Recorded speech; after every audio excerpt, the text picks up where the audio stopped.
Whilst Anwuli was fast asleep, a group of people walked into her hut and snatched her out of bed.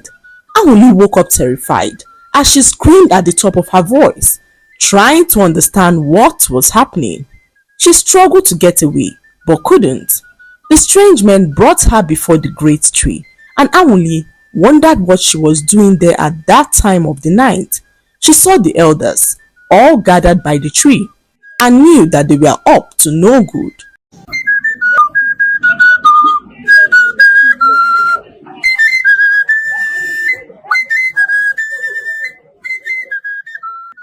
Once upon a time, in the kingdom of Ibisu, lived a people who worshipped a very big tree. Legend has it that the tree was once a powerful man who was transformed into a tree to protect the village from any harm.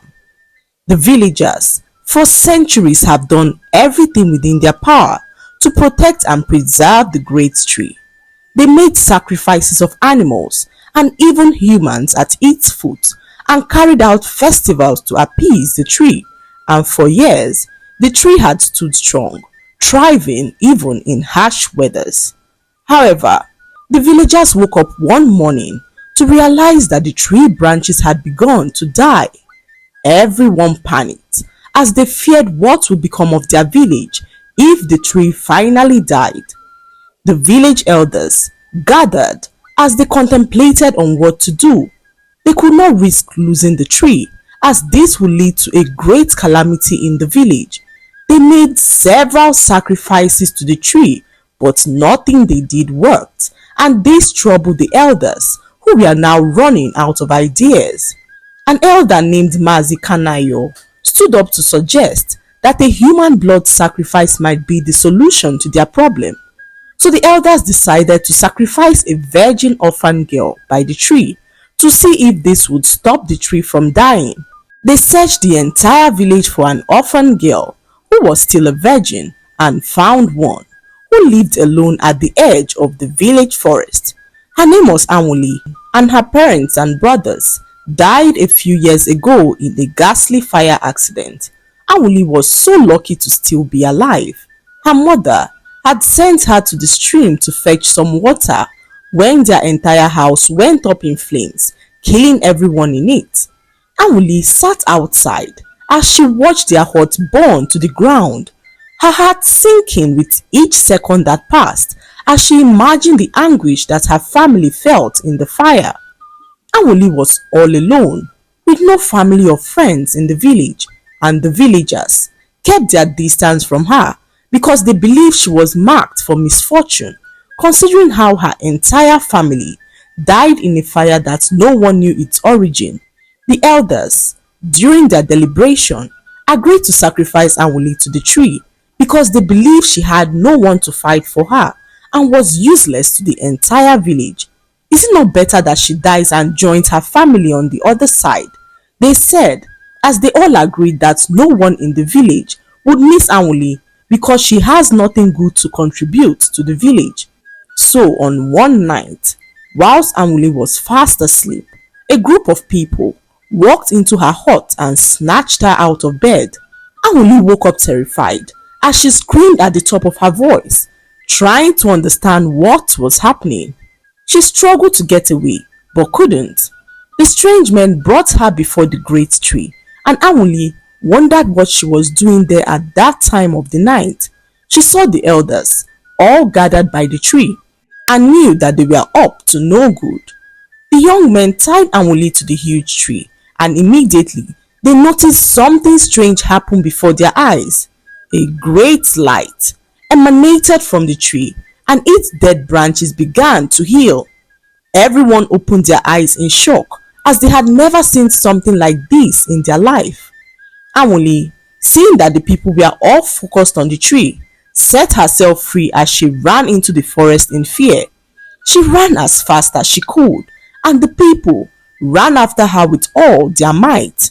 Anwuli escaped deep into the forest and continued to run until she could no longer hear the sound of the villagers. Gasping for air, Anwuli sat in a dark corner, her heart beating like a rolling drum. Exhausted and lost, Anwuli looked around her confused as she tried to wrap her head around the reason why the people decided to abduct her from her hut. Knowing how dangerous the village was for her, Anwuli decided not to return to her hut. She wandered the forest alone, terrified as she pondered on what to do. However, back in the village, the elders were so furious to hear that Anwuli had escaped. They watched in agony as the tree continued to wither before their eyes as they wondered where Anwuli could be. They searched the entire forest for days, but Anwuli was nowhere to be found. The entire village was now in a state of confusion and worry as the people dreaded what would become of them if Anwuli was not found. As they gathered next to the tree, deliberating on what to do, they heard a loud scream coming from the forest. A young hunter had captured Anwuli and was bringing her to the people. Everyone jubilated as they saw the hunter approaching with Anwuli.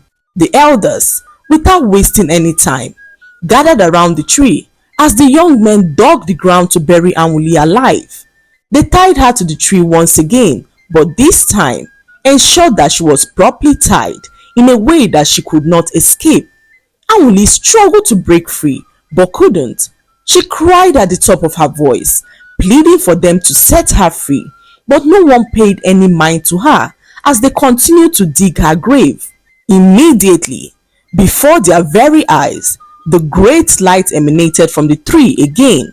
This time, the light shone brighter, overshadowing Anwuli and blinding the people who found it difficult to look through the light.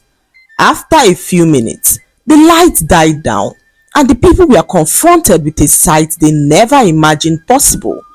They saw Anwuli, unbound, standing next to a very handsome man who they later found out was the man trapped in the huge tree that they worshipped. Anwuli was so petrified as she wondered how this was possible. She stared at the young man, who thanked her for saving his life. Everyone opened their mouths in shock as they could not believe what they were seeing. The young man, whose name was Okechukwu, revealed to the villagers that he was the mysterious man in the tree who had transformed back to human. Okechukwu revealed that many years ago, a very wicked sorceress fell deeply in love with him. She tried everything possible to make him fall in love with her, but nothing she did worked as his heart belonged to another.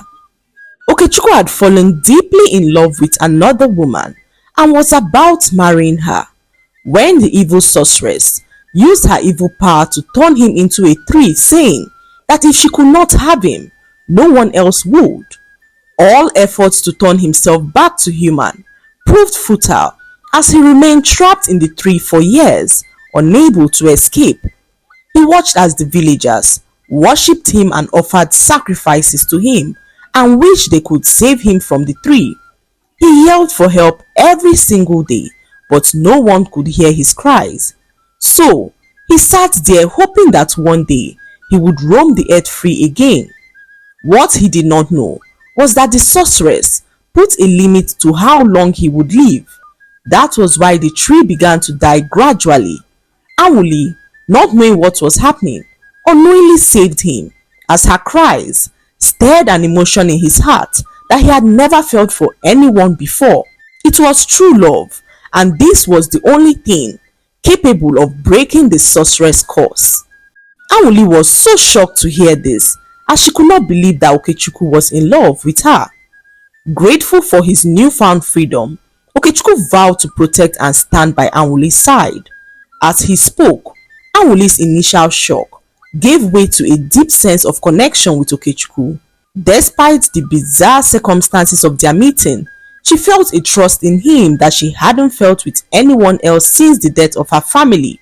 The entire village remained in shock as they watched the man who they had worshipped as a tree for all these years walk amongst them as a human. They decided to make him their king, owing to the fact that their last king died without an heir and the villagers struggled to find a worthy king.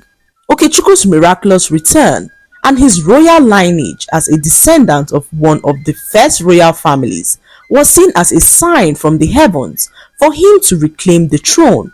During his coronation, Anwuli stood by his side as he asked her to be his queen, which she agreed, and the entire village jubilated as they celebrated their new king and queen.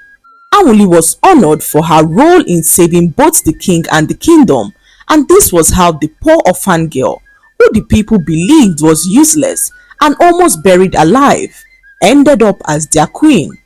The people, realizing their mistakes and the injustice they had done to their queen in the past, sought for her forgiveness, and Anwuli, seeing the genuine remorse in their apology, forgave them and reigned over them as queen.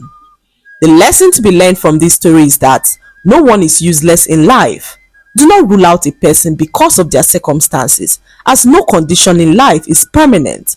Treat people with respect and be kind to whoever you meet regardless of their status. I hope you enjoyed the story.